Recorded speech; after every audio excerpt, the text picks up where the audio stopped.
Welcome to this week's episode of On Record PR, where we talk about the latest news, the strategies and insights that are most important to law firm leaders. It is Monday, April 7th. I'm Jennifer Simpson Carr, and I'm here with Gina Rubel. Good morning, It's going Gina. to get funnier every week, by the way. I know. We'll have to change it up soon. Right.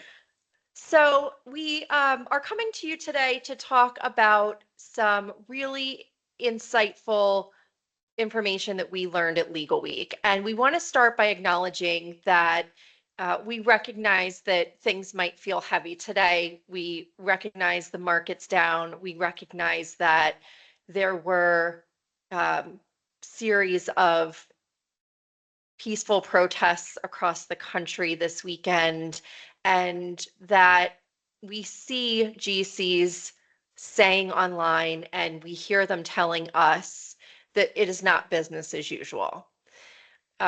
So we want to start by recognizing that, acknowledging that, but also saying that we really value the feedback that you share with us as our listeners.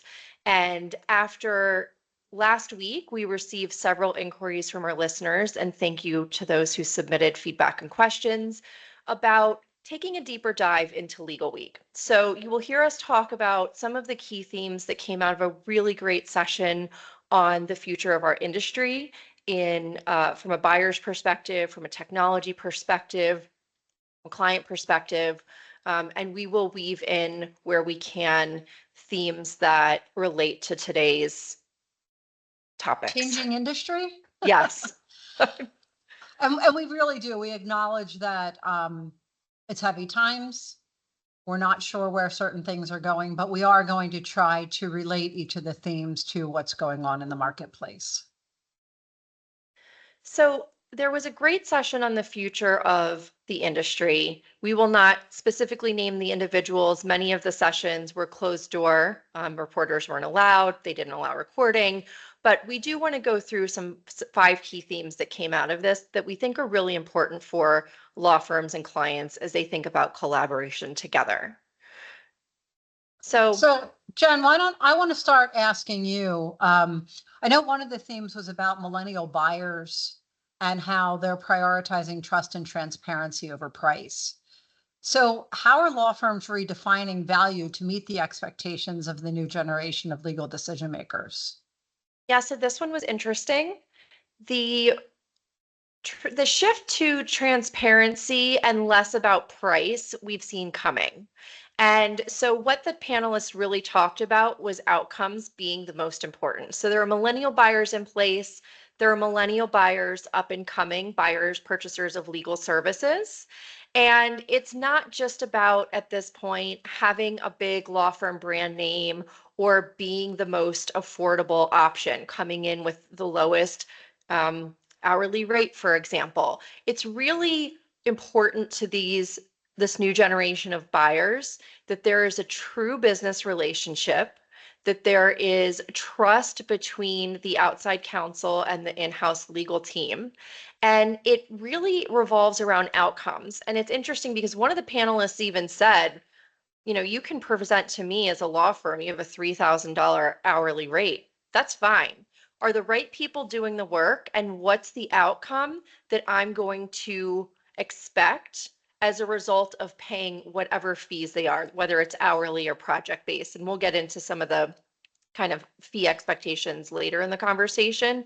But this was a big shift, and it was really centered around building trust and providing true transparency in the relationship. And Jen, one way that really relates to what's happening in the legal industry right now, and I want to remind everyone it's April 7th, 2025, is that these millennials and the younger generation are also the ones that law firms are recruiting. And they are speaking up about what's happening in the legal industry with the executive orders, the decisions that law firms are making. I'm not going to make this isn't a political discussion. It's just flat out, this is what they're doing. And what was interesting in one of the GC panels, the only person to speak up when they were asked about how they would evaluate DE&I happened to be someone who was of a younger generation and said, I'm still going to be looking for diversity in the at the law firm. I'm still going to be looking to see who has a seat at the table, who's doing the billable work. And that individual actually said, if a third year associate has government experience, then put them on the team and give them the work. And I expect to be paying their rate, not the senior partner's rate. So it plays right into what you're talking about trust, about that transparency, what the next generation or the current generation of buyers, as you will, the decision makers expect from law firms. Yeah, it's a good point. And I've heard a few examples about how they're providing, how law firms are providing greater transparency. There may be client portals, there may be more structured conversations or meeting with clients. So it's interesting to hear how the firms on the session and throughout legal week were acknowledging that this is a change in buyer behavior and a changing expectation, and then aligning internally with what's going to meet the needs of the clients. So in that, when you talk about portals, can you share how different firms or clients are using data to demonstrate value, build trust, or even guide strategic conversations with in-house teams or boards? So this one was really interesting, and it's a point that spoke to the situation, one of the situations that we're currently in with executive orders. So data is really an important topic for in-house counsel right now in legal teams. And they want, again, going back to transparency, they want to see the data that supports the work that they're doing, the outcomes that they're achieving. The other piece is they are using and expecting data from the law firms to show that there is equitable access to career advancing opportunities. So one of the panelists even went as far to say, you can tell me about your diversity, equity, and inclusion programs, but what I want to see is that individuals who may fall in those groups, in different groups that have, generally are underrepresented or, underserved, fall in an underserved community, are actually receiving equitable opportunities in work that is going to help advance their career within the law firm and within the legal profession. So, with the industry under attack, we have to think about that, right? Law firms, there's a catch-22 here. So over the last 2 decades in particular, we've seen an increased push on data for DE&I reporting, getting Mansfield rule certified, all of those things. And now we have these executive orders coming down saying you can't do that, right? But we have GC saying, I still want to see it. So I think what firms have to be thinking about is getting a little bit more creative and realizing that it's less in the words and more in the acts, and actually demonstrating versus saying, versus, your pitch decks and things like that. So, because it's still expected. The other thing that was really interesting is the idea that there are industries collaborating to create benchmarks. And so where legal departments maybe historically haven't, especially in regulated industries, highly competitive industries like pharma, they haven't collaborated in the past. There's an annual survey, it's in its 21st year, and it's Harbor Global, and they collaborate with Clock. And it is an in-house counsel survey, so purchasers of legal services. And what some of the panelists were talking about is that regulated industries are coming together and approaching the survey organizer and saying, the 10 of us would like to sponsor a deep dive survey in our industry so that we have benchmarks and we can show our boards of directors and our committees where there is opportunity for improvement, where the baseline is for our industries. So I thought that was something else that was really interesting. And, data is being shared now in a meaningful way versus being siloed. And I think that's going to force all of the law firms to improve on their processes and their data. And that's really helpful to understand and just, I really appreciate these insights from you since I had to leave Legal Week early this year. I do understand that there's a growing call for predictive, transparent pricing instead of the traditional billable hour models. And this has been a battle the legal industry has been fighting forever. In fact, we fight this battle, Jen, as a crisis communications and PR agency that works for law firms and their clients. So what's working and what's still challenging when it comes to implementing more client-aligned pricing strategies? So the big topic around this was that generative AI and technology is going to continue to press forward this conversation about pricing. And law firms need to be prepared and they need to be having these conversations. So the panel was talking really about fair and predictive models. And so historically, firms will say, well, our price on this will depend on variables, or it's going to depend on certain factors. And that's not working for in-house departments anymore. And I actually think this has been a trend over the last many years, because I remember my last few years in-house, we were starting to get not pressure, but requests for work that could be more easily uh, provided in a range, right? So certain phases of M&A, for example, clients were pressing us to have a range that they could expect to pay, and then they would take on, and the firm would take on some level of risk if it were under or over 10% of whatever that range was. So this was a big part of the conversation. Was technology is creating greater efficiency, it's creating opportunities to provide more strategic insight because some of the mundane work is being automated. And so how can law firms come to the table in a way that is fair, realistic, and actually predictive of what the cost will be to achieve certain outcomes? And, Jen, I think there's got to be a caveat there, because there's a really big difference between transactional work and litigation. Yes. And from that perspective, I think it's important to understand. I know our listeners understand the difference, but you can't always, it's like, as a PR and crisis agency, we can't always predict when something's going to become a major high stakes, high profile issue.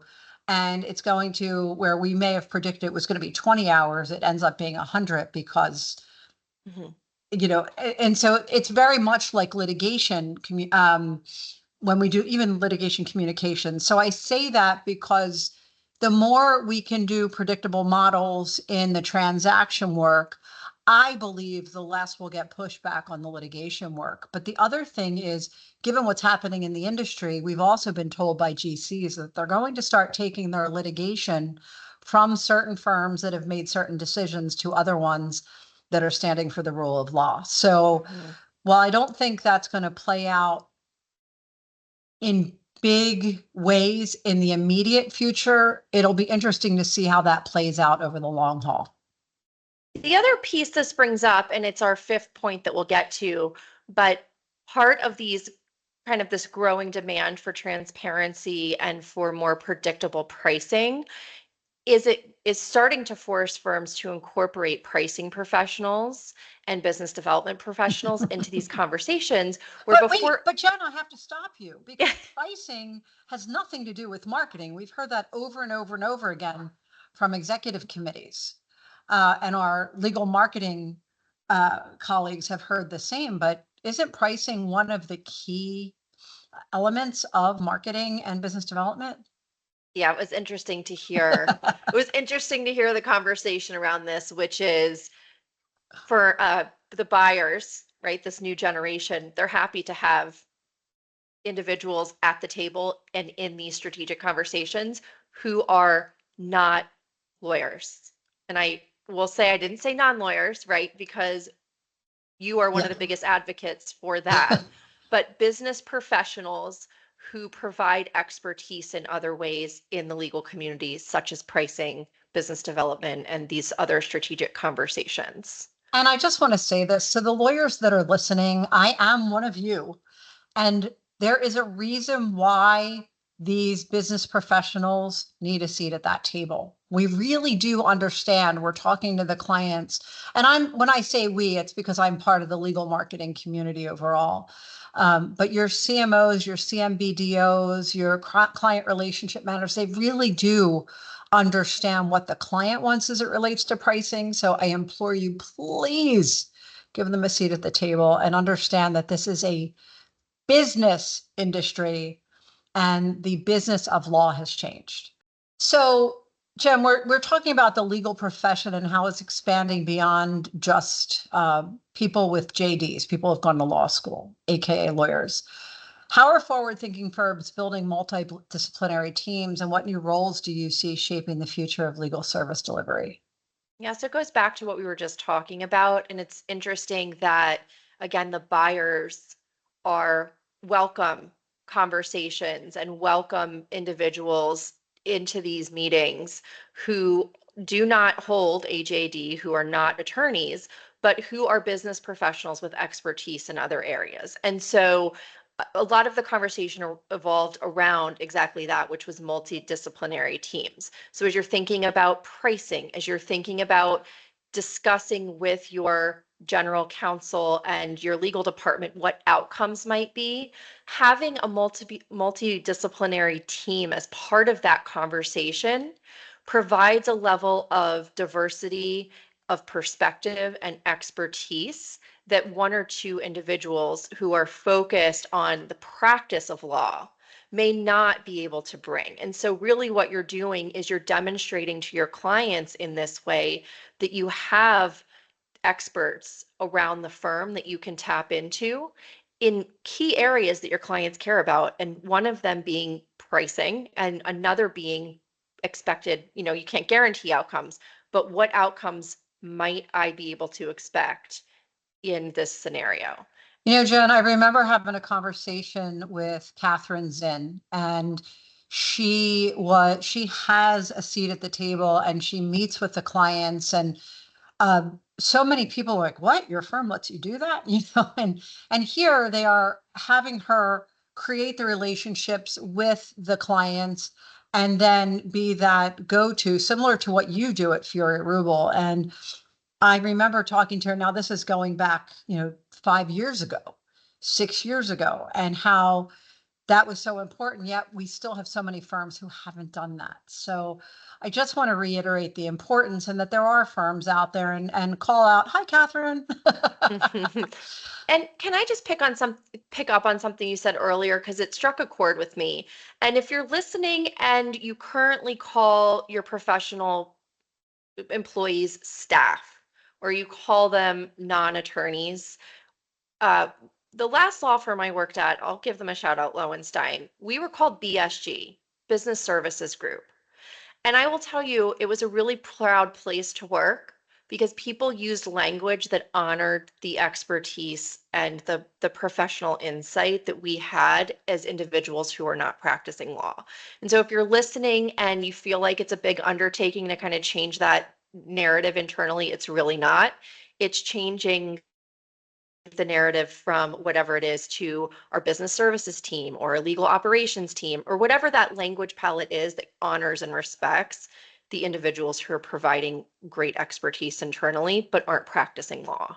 It's interesting, Jen, because I have been trying to every way, shape, or form work with the American Bar Association to change the language in the model rules to get rid of the word non-lawyer. And I can tell you Heather Morse has been doing it, and I mean there's so many people who just Jasmine Trios to carry, like so many of us just despise that word. And as a lawyer who served on an ethics committee for the Pennsylvania Supreme Court Disciplinary Board, I understand why it's one word versus a few words, right? And in an industry where, we as lawyers tend to be verbose, And I don't say that in a bad way. We just have to explain things. That's how we're taught in law school.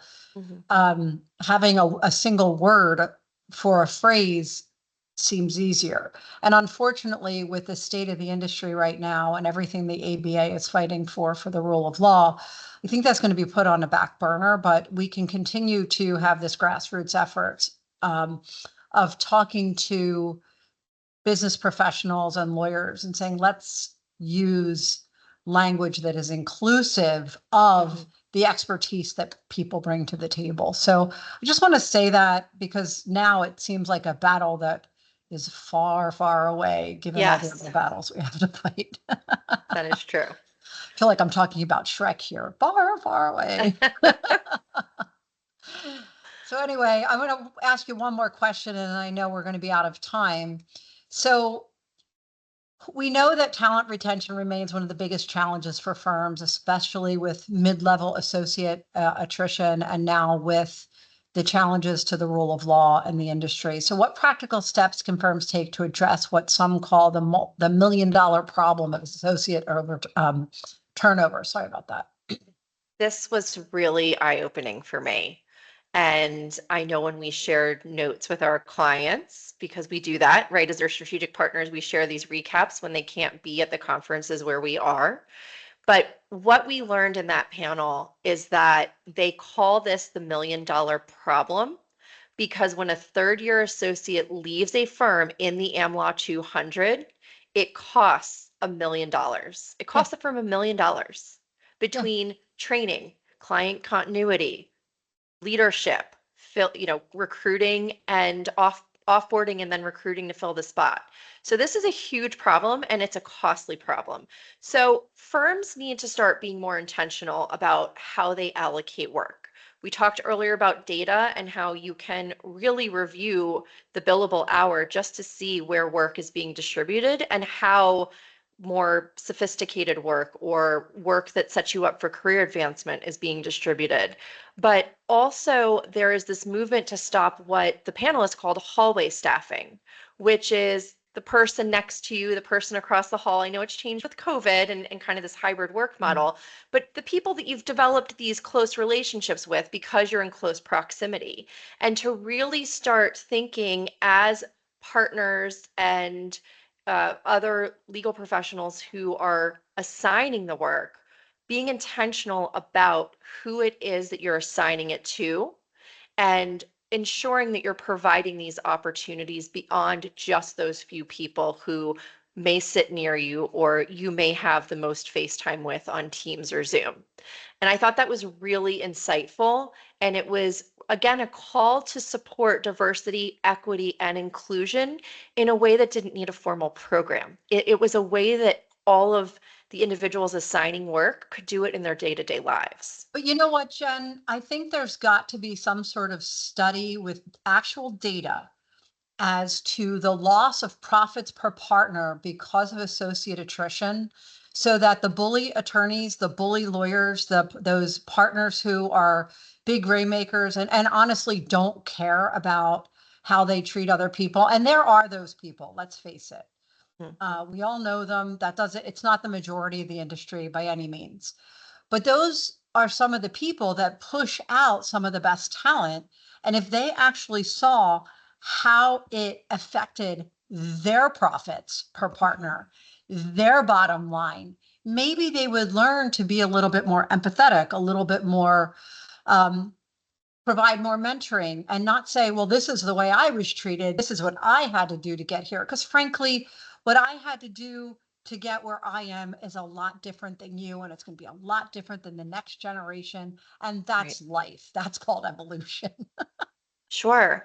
And to kind of take that a step further, I completely agree with you. And these are individuals who need to invest in coaching this younger generation, in providing feedback, in providing early exposure to clients. We hear in associate surveys, the results of associate surveys, you and I hear and our team hears anecdotally that associates are really hungry for that mentoring and the career opportunities. And so that's even more so than salary, we're hearing, that's how they're going to evaluate whether or not they stay and whether or not they choose their next place of employment. Well, before we close, I'm going to play devil's advocate. Okay. Because for the associates listening, that also means you have to get face time. And this is what senior attorneys are saying. Well, you can't have your cake and eat it too. You want to be mentored, you want to have opportunities, but you want to stay home and work 5 days a week. And look, we are fully virtual. We have found ways to mentor our younger members through, I mean, we live on Teams, right? And we live on Slack, and we're constantly communicating, and it's not easy and it takes extra time. But I think the associates need to understand you have to find ways to make yourself available to those attorneys too. It's not a one-way street. And I know that the more senior attorneys listening to this are going to go, well, yeah, they want to work from home all the time, but they also want all these opportunities. And there's not an easy fix there. And I want to acknowledge that. I think it's important because there are, as I like to say, 3 sides to every story. So if you look at a coin, right? If you look at a quarter, you have heads, you have tails, and then you have the side you roll it on. And that's the side that we're always trying to come to here at Furia Rubel with our team. Like, nobody's right or wrong. It's where do we get the best results to, I mean, I know what it costs us when we have attrition. And so it starts at the day one of interview all the way through the way you treat your team players during their relationship with your organization. With that, I'm going to ask you to close it out. I think we've gone a little bit longer than we usually do, so I want to be mindful of time. Great. Well, thank you for this great conversation, and thank you to our listeners. Again, we truly value and appreciate your feedback. If you have topic ideas, if you have questions, please email us at podcast@onrecordpr.com. If you have enjoyed this episode and you enjoy our show, please consider leaving a review on iTunes. It does help when people are searching for our content, and we look forward to seeing you next week. Thanks, Jen. Bye, everyone. This episode is brought to you by Furia Rubel Communications, a public relations and marketing agency serving law firms and businesses worldwide. With an expert team positioned throughout the U.S. and supported by an international faculty, Furia Rubel enhances our clients' brands through integrated communications by providing expert guidance in crisis management and high-profile litigation, protecting brand and reputation, and supporting internal marketing teams. To learn more, visit furiarubel.com. On Record PR is produced by Jennifer Simpson Carr and Matt Henderson, with support from the team at Furia Rubel Communications. This episode is edited by Isabel Horan and Christian Yamula. Visit www.onrecordpr.com for resources and more information.